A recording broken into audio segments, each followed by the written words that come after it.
আসসালামু আলাইকুম এভরিওয়ান, সবাই কেমন আছেন? তো আশা করি সবাই ভালো আছেন। আলহামদুলিল্লাহ আমি অনেক ভালো আছি। তো আজকে আমি ফেসবুকের বিষয় নিয়ে কিছু কথা বলতে চাই। আপনারা অবশ্যই ভিডিওটা শেষ পর্যন্ত শুনে যাবেন, ভিডিওটা শেষ পর্যন্ত দেখবেন। অবশ্যই আমার কথাগুলো আপনাদের কাজে লাগবে। আশা করি আপনাদের অনেক কিছু শিখতে পারবেন। তো যারা জানেন তারা তো জানেনই, যদি ভালো লাগে ভিডিওটা শেষ পর্যন্ত দেখবেন, আর না হয় ভিডিওটা স্কিপ করে চলে যেতে পারেন। আর যারা জানেন না, নতুন নতুন অবস্থায় যারা ভুলগুলো করে থাকে অবশ্যই ভিডিওটা শেষ পর্যন্ত দেখবেন। যেমন আমি অনেক ভুল করছি নতুন অবস্থায়। তো আমি বলতেছি, যেমন আমার মতো কেউ ভুল করবেন না। আমি যখন একটা পেজ খুলি, আমার এখন বর্তমানে ওই বড় পেজে 30,000 কাছাকাছি ফলোয়ার্স। তো আমার ওই পেজে আমি অনেক সমস্যা করে ফেলছি।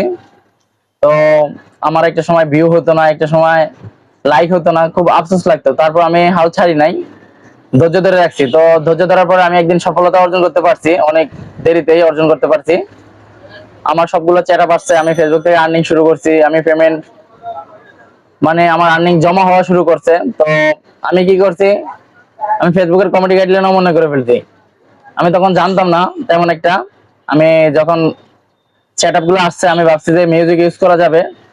তো আমি মিউজিক ইউজ করা শুরু করছি, লিপসিং ভিডিও বানানো শুরু করে দিয়েছি। তো ফেসবুকের কমিটি গাইডলাইনের বাইরে এগুলো আমার এখন ফেসবুক অনুমতি দেয় নাই যে মিউজিক ইউজ করার জন্য। তারপর আমি মিউজিক গুলো ইউজ করছি। একে একে 3বার আমার পেজে গো টু ফলো ইস্যু আসছে। তারপরে আমি তখন তেমন একটা বুঝতাম না, আমি পলিসি ইস্যু কিভাবে কি করে তাও বুঝতাম না। পরে আমি লাইভ করা শুরু করছি। লাইভ করার পরে আমার পলিসি ইস্যু গুলো চলে গেছে। চলে যাওয়ার পরে আমার ভিডিওতে মিলিয়ন মিলিয়ন ভিউজ হয়েছে বড় পেজে। তো আমার এগুলো দেখে তো খুব ভালো লাগছে। একদিন একটা ভিডিওতে আমি কপিরাইট খেয়েছি, কপিরাইট খাওয়ার পরে ওই ভিডিওটা মানে ফেসবুকের কমিটি গাইডলাইনের অনেকটা বাহিরে, যেটা ফেসবুক এলাউ করে না। তো আমি এই ভিডিওটা আপলোড করার পরে আমার ভিডিওটা অনেক তাড়াতাড়ি খুব ভিউ হয়েছে। ভিউ হওয়ার পরে 2 ঘন্টার ভিতরে 3 লাখের উপর ভিউ হয়ে গেছে। তো আমি তো দেখে মহা খুশি। কিছুক্ষণ পরে চেক করে দেখি আমার ফেজে ফেজ ইজ এট রিস্ক চলে আসছে। তো আমার ফেজে রিস্ক চলে আসতে পর আমি ভাবছি যে চলে যাবে, কিন্তু আমি ওই ভিডিওটা যে ডিলিট করব, ওই ভিডিওটা ডিলিট করে কয়েকদিন রেখে দিছি। ওই ভিডিওটা তো ভালো ভিউ হইতেছে আর আর্নিং হইতেছে, তাহলে ডিলিট করব না। তখন আমি তেমন একটা বুঝি নাই। পরে ফেসবুক অটোমেটিক রিমুভ করে দিয়েছে, ফেসবুক নিজেই। এখন আমার এই ফেজে সমস্যা আজকে 10 মাস হয়ে গেছে, এখন পর্যন্ত সমাধান করতে পারিনি এই ফেজের সমস্যাটা। তো আমার মনে হয় না যে আমি আর কখনো সমস্যাটা সমাধান করতে পারবো। আজকে 10 মাস হয়ে গেছে, এখনো সমস্যাটা সমাধান করতে পারিনি। Phase is at risk.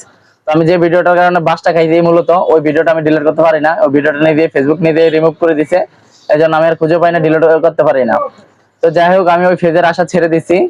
ওই ফেজের আশা ছেড়ে দিয়ে আমি নতুন একটা ফেজ করছি। এখন যে ফেজে আপনারা আমার ভিডিওটা দেখতেছেন, আমি এই ফেজটা খুলছি, খোলার পর আমি নিয়মিত কাজ করতেছি।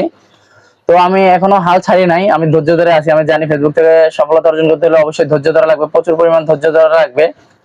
তো যাদের ধৈর্য নাই, ফেসবুক আপনাদের জন্য না। আপনারা ফেসবুক থেকে কখনো ইনকাম করতে পারবেন না। আপনারা যারা ধৈর্য ধরে কাজ করতে পারেন না, তারা চলে যেতে পারেন, শুধু শুধু সময়গুলো নষ্ট করেন না। তো যারা ধৈর্য ধরে কাজ করতে পারবেন অবশ্যই ফেসবুকে কাজ করবেন। আর আপনারা ফেসবুকের রুলস গুলো মেনে চলবেন, ফেসবুকের কমিটি গাইডলাইন গুলো মেনে চলবেন। যেমন ফেসবুকে অনুমতি না পাওয়া পর্যন্ত, ফেসবুকে অনুমতি দিতে সময় লাগে। যেমন নতুন অবস্থা কারোর অনুমতি দেয় না। ফেসবুকে মিউজিক ইউজ করা যাবে না, অন্যের ভিডিওতে মানে অন্য কোনো জায়গা থেকে ভিডিও ডাউনলোড দিয়ে আবার এখানে আপলোড করবেন, এটা দেওয়া যাবে না। ফেসবুকের প্রোফাইল অন্য কোথাও আগে আপলোড করছেন, ওইটা দেওয়া যাবে না, নতুন প্রোফাইল দিতে হবে। এই প্রোফাইলের কারণেও ভায়োলেশন আসে। অনেক সময় ফেসবুকের নামে, ফেসবুক পেজের নামের কারণেও ভায়োলেশন আসে। তো আমরা এগুলা মেনটেন করে চলবো, এগুলা শুনবো, এগুলো দেখবো, মানে কিভাবে কাজ করে, যারা সিনিয়র, যারা মানে পুরাতন, ওরা কিভাবে কাজ করে, অবশ্যই এগুলো ফলো করবেন। তো কোনো মিউজিক ইউজ করা যাবে না, অন্য কোথাও থেকে ভিডিও আপলোড দিয়ে দেওয়া যাবে না। নিজের ক্যামেরা থেকে, নিজের ক্যামেরা যেরকমই হোক না কেন, ভালো হোক খারাপ হোক, এগুলো ফেসবুক দেখবেন। আপনার ভিডিওর কোয়ালিটি কতটুকু ভালো হয় এটি ফেসবুক দেখবে। আর ফেসবুকে যত বেশি ভিউ হবে তত বেশি কি ফেসবুকের রিচ বাড়বে। আর আপনারা যত বেশি লাইক করতে পারবেন তত বেশি ফেসবুকের জন্য ভালো, আমাদের পেজের জন্য ভালো। এটা সবাই মোটামুটি সবাই জানে, যারা নতুন আছে তারা জানে না। কিন্তু আমরা যদি লাইভ করতে পারি তাহলে আমাদের পেজের জন্য অনেক ভালো হবে।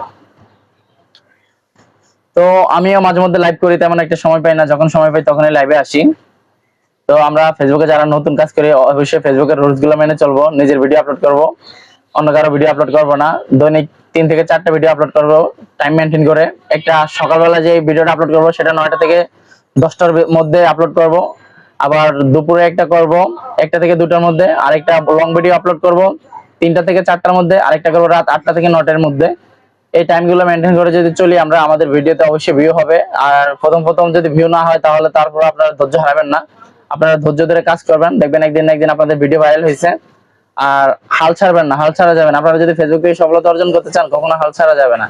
আর আমার মতো ভুল কেউ করবেন না, মানে ফেসবুকে আমি কমিউনিটি গাইডলাইন এতটা অমান্য করে ফেলছি, আজকে 10 মাস ধরে আমার ফেসবুকে ফেজ ইজ এট রিস্ক চলে আসছে, আমার ফেজের মনিটাইজেশনটা চলে গেছে, আমার বড় ফেজের। তো আমরা সবাই জানি একটা ফেজ খাড়া করাইতে কতটা কষ্ট। যারা নতুন, যারা আমাদের মতো কাজ করে, যারা তেমন কেউ কেউ তেমন কাউকে চিনে না, হ্যাঁ, নতুন অবস্থায় কাজ করে, তারা কিন্তু একটা ফেজ খাড়া করাইতে অনেকটা কষ্ট লাগে। আমার ওই বড় ফেজে 29,000 ফলোয়ার, আমি ওটাতে এক বছরের বেশি হবে, 1 বছরের বেশি হবে আমি কি ফেজটা অনেক কষ্ট করে দাঁড় করাইছি, 29,000 ফলোয়ারের কাছে নিয়ে গেলাম।